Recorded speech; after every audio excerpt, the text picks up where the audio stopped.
Well, hello everyone. Emily Hill here, your go-to empowerment coach. So pumped to have you in my space where you can come as you are and we can grow and learn and be our best selves together. I hope you guys are having the most incredible day, and I want to remind you that no matter where you are, what you're going through, no matter what the season is like, I want you to know that you are valued, that you are important, that you are loved, and that you have community and you have purpose. And we want you to show up as you right here as you are, because we need you. So wanted to give you that encouragement and really lean in today in that encouragement of expectation and pressure that we put on ourselves. So today I wanted to talk about being your best self and the pressure that we can put on ourselves in doing it right.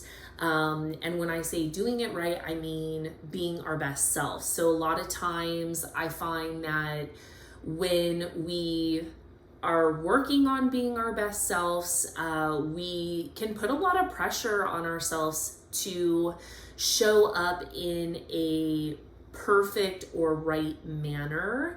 And really, the amazing thing about being your best self is we really have to fill it out, right? So it's like we're creating this recipe for our best self, and some days we're gonna have to add a little extra spice to it, right? Some days we are going to add some calmness. Maybe we're adding more gratitude. And so with that ideal recipe for your best self, we want it to be ever changing and evolving, because as we grow into our best self, we are going to grow and learn and evolve, and we are going to need different things in our life. And that goes for how we do things, who we surround ourselves with, how we fuel ourselves. And so I wanted to just explore this topic a little bit together with you in regards to, that pressure that that we can have in trying to do it right. And so I find that really being able to identify your non-negotiables, right? So what is it that you need to do, you need to be your best self? So for me, a few of them are going to be getting movement every day. It might be going to a CrossFit class. It might be taking a yoga class. It might be going on a walk. It might be taking a spin class. It might be stretching. It might be doing chores around the house, right? That's still movement. Maybe working in the garden or in the yard. Another non-negotiable for me is a dance party. I have to have dance parties. That's also a movement, but that really just helps pump up my energy. And that might be me singing a little something to myself in the car, or playing something in the car and just moving the body, getting that energy flowing. It might be playing a calming song and doing deep breath work. It can look a lot of different ways, and I feel like that's where we can put pressure on ourselves, that every day our movement has to be this hardcore, 6-mile run or CrossFit workout, or when really it doesn't have to be that every single day. And so I find that coming up with a list of what your non-negotiables are. So they might be a little bit broad, but having, movement for my body is a non-negotiable. Fueling my body well is a non-negotiable. That's going to look a lot of different ways, and that's okay to have it change and fluctuate, because our recipe for our best self is going to look a lot different on different days. We're not this robot that has the same thing over and over every single day. We are a human being, and we have emotions, and we have things that we're going through and we're processing, and we're growing. So we have to be able to allow our best self recipe to evolve and change, and even switch out ingredients as we move through that journey of being our best self. And it's okay to release things and not include things in our recipe that aren't contributing well to the recipe anymore, if you know what I mean.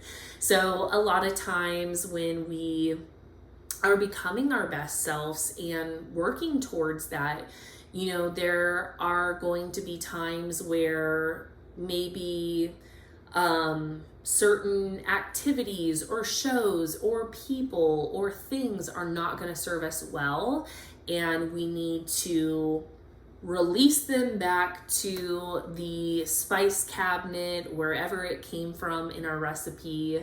And we need to be able to introduce new things into that recipe. And sometimes those new things are an acquired taste, right? I don't know. I think one of the first times I ever had like green juice, it was kind of like, like, how do people drink this? And then now it's like something I crave and I really enjoy. So really being able to test out new ingredients and giving it a chance to see how it works well in our overall best self recipe is really amazing and so powerful for us to be able to create a space and time for us to really fill out what is best for us.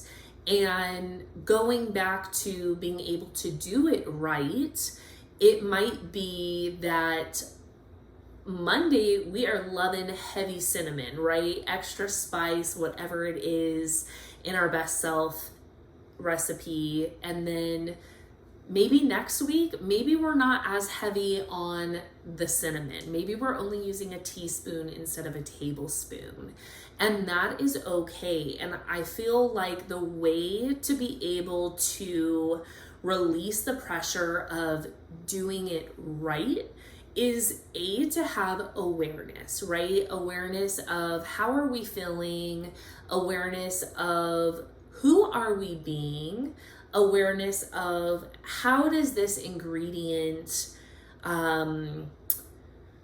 play a part in the overall recipe, and then also having awareness of where we're coming from. So what is that recipe? What did it used to look like, taste like, feel like, and where is it that we want that recipe to go and to be further on?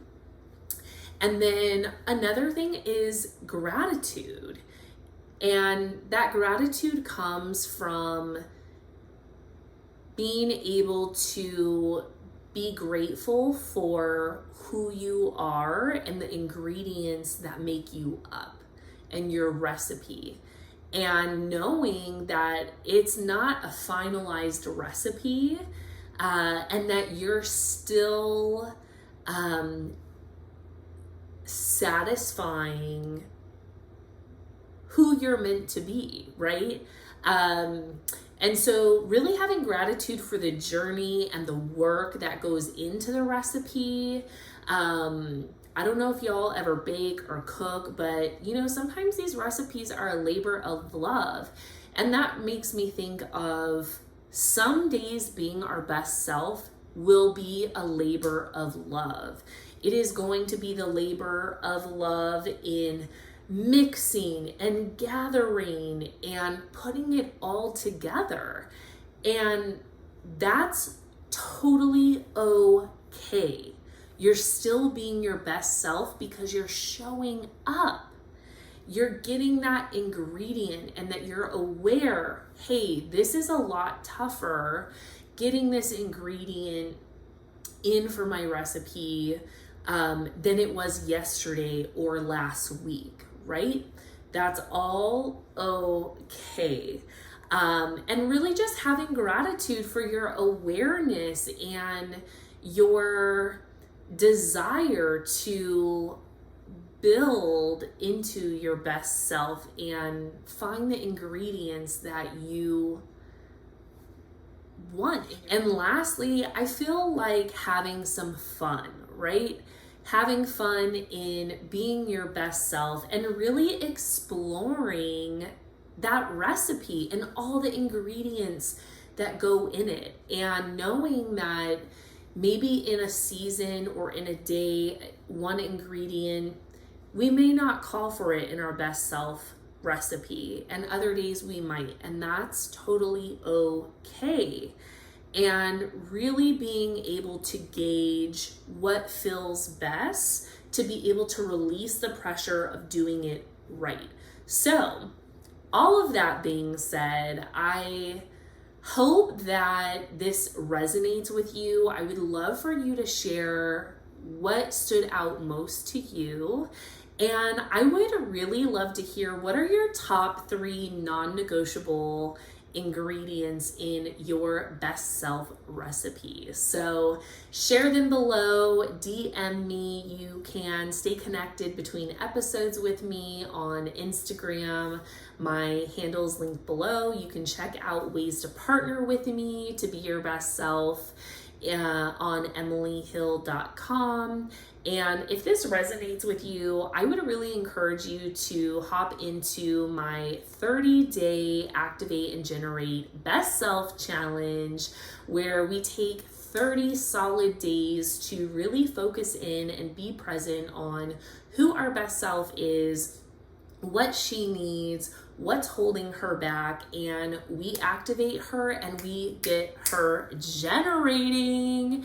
So if you want more information, DM me, comment below, and I would be happy to share. I hope you all have a fantastic day whenever you're listening to this, and know that you are loved, that you are important, and that you are your best self already.